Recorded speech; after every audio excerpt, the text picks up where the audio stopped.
Many people in Britain and across the world were surprised when the country voted 52% to leave the largest trading bloc in the globe. Many pundits had predicted a win for the Remain side, who had issued dire warnings in their campaign, saying industries would not survive without foreign workers and Britain's standard of living would drop. The Leave side, on the other hand, pushed the rewards awaiting Britain in their bid to win the referendum.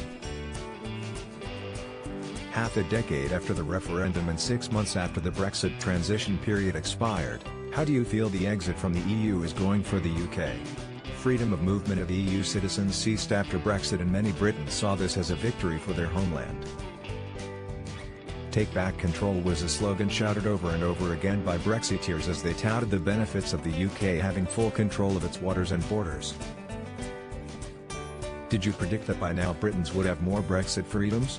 Fishing rights featured heavily in debates in the lead-up to the June 23, 2016 ballot, as politicians argued coastal communities would be revived if foreign boats were banned from British territorial waters. When Boris Johnson announced his post-Brexit trade deal with Brussels in December, many fishermen said it did not go far enough to protect the long-suffering industry. However, supporters of the deal argued it was an important step for trawlermen who have long called for an increase in quota. Fishing was one of the main sticking points in last year's trade talks, but in the end both sides reached an agreement.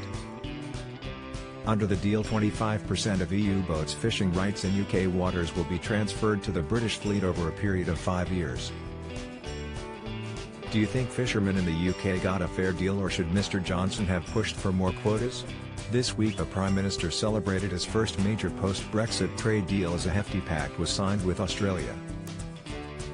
While Liz Truss, the International Trade Secretary, has negotiated multiple other deals with nations across the globe in recent months, the deal with Canberra was seen as a significant win for the government.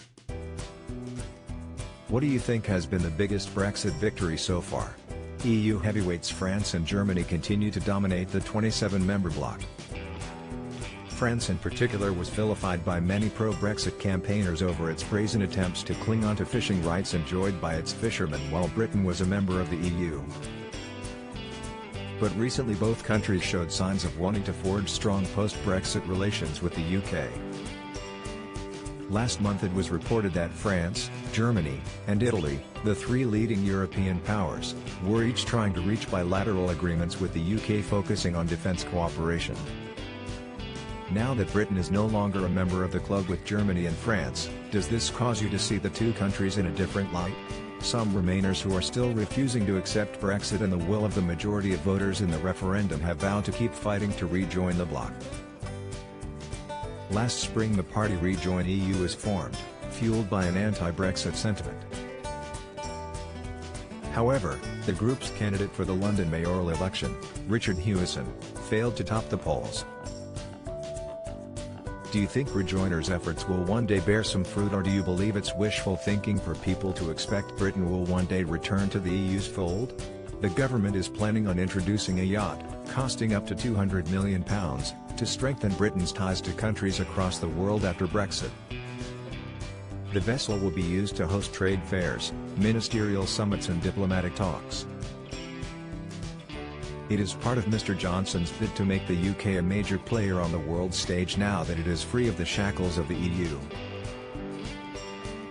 So finally, do you think Brexit has made the UK appear weaker or stronger in the eyes of the international community? Vote in our exclusive Brexit poll.